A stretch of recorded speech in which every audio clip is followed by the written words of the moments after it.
Shalom. Devosi bilangan 1. Bilangan 1 ayat yang kedua, firman Tuhan demikian. Hitunglah jumlah segenap umat Israel menurut kaum-kaum yang ada dalam setiap suku mereka, dan catatlah nama semua laki-laki di Israel.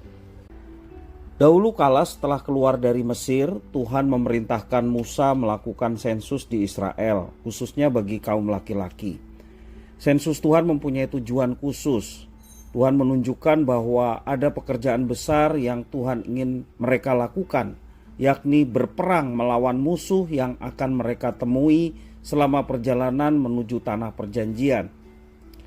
Dalam sensus ini, kaum laki-laki yang kuat yang berumur 20 tahun ke atas dihitung. Itu ditulis di dalam ayat yang ketiga.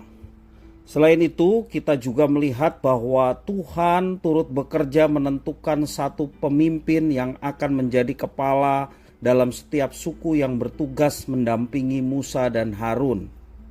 Bisa membaca di dalam ayat 5 sampai yang ke-16. Menariknya, Musa dan Harun yang awalnya memimpin bangsa ini sendirian, akhirnya memiliki rekan kerja. Itulah yang dirancangkan Tuhan bagi bangsa Israel. Bagaimana dengan hidup kita? Hidup kita pun ditentukan Tuhan untuk dihitung juga. Tujuannya tentu bukan untuk kegiatan yang sia-sia, melainkan untuk ikut serta dalam proyek besar yang sudah dirancang Tuhan sebelum kita dilahirkan ke dunia. Jika saat ini kita dipercaya satu tugas yang mulia, tetaplah bersyukur dan janganlah menolak dengan mengutarakan berbagai macam alasan. Memang rasanya berat untuk mengerjakan pekerjaannya, tetapi kita tidak perlu khawatir karena tentunya Tuhan sudah menyediakan rekan kerja terbaik seperti Dia melakukan untuk Musa dan Harun. Mari kita senantiasa menanggapi panggilan Tuhan untuk melayani dengan penuh sukacita, karena Tuhan selalu menyediakan segala sesuatu yang diperlukan bagi setiap mereka yang terlibat di dalam pelayanan. Percayalah, penyertaan Tuhan itu akan betul-betul kita alami ketika kita mau masuk dalam rencananya dan hidup dalam rencananya sepanjang hidup yang dipercayakan Tuhan atas kita.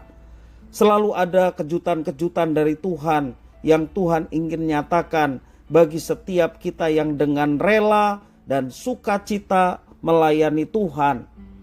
Seperti Musa yang mulanya hanya berdua dengan Harun, tetapi Tuhan di dalam bilangan ini memberikan penjelasan bahwa Tuhan memberikan rekan-rekan dalam pelayanan mereka. Demikian juga kalau ada rekan-rekan yang mendukung setiap pelayanan kita, itu sebagai wujud bagaimana Tuhan juga menempatkan orang lain di sekitar kita untuk bersama-sama melayani. Di gereja kita tidak melayani sendiri, tetapi ada jemaat Tuhan yang juga memiliki panggilan yang sama, memiliki tujuan hidup yang sama, yakni hidup untuk memuliakan Tuhan dengan cara melayani Tuhan. Karena itu, pergunakanlah kesempatan untuk melayani dengan rasa syukur, karena itulah yang dipercayakan Tuhan atas kita untuk kita kerjakan. Baik pelayanan di dalam gereja maupun juga di luar gereja yang dipercayakan Tuhan untuk kita kerjakan, kerjakanlah itu dengan rasa syukur.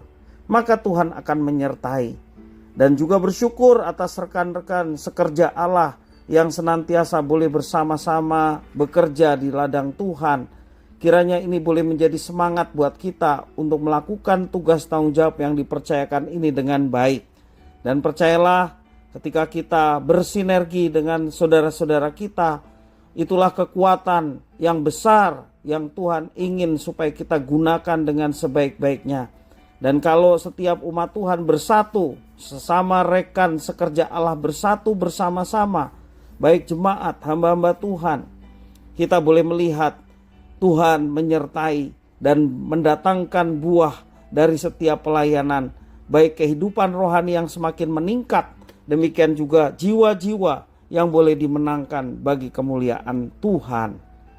Mari melayani dengan giat, mari melayani dengan sukacita, Biarlah setiap hitungan berkat yang boleh kita alami dari hari ke hari menambah semangat kita untuk terus melayani bagi kemuliaan Tuhan. Tuhan Yesus memberkati.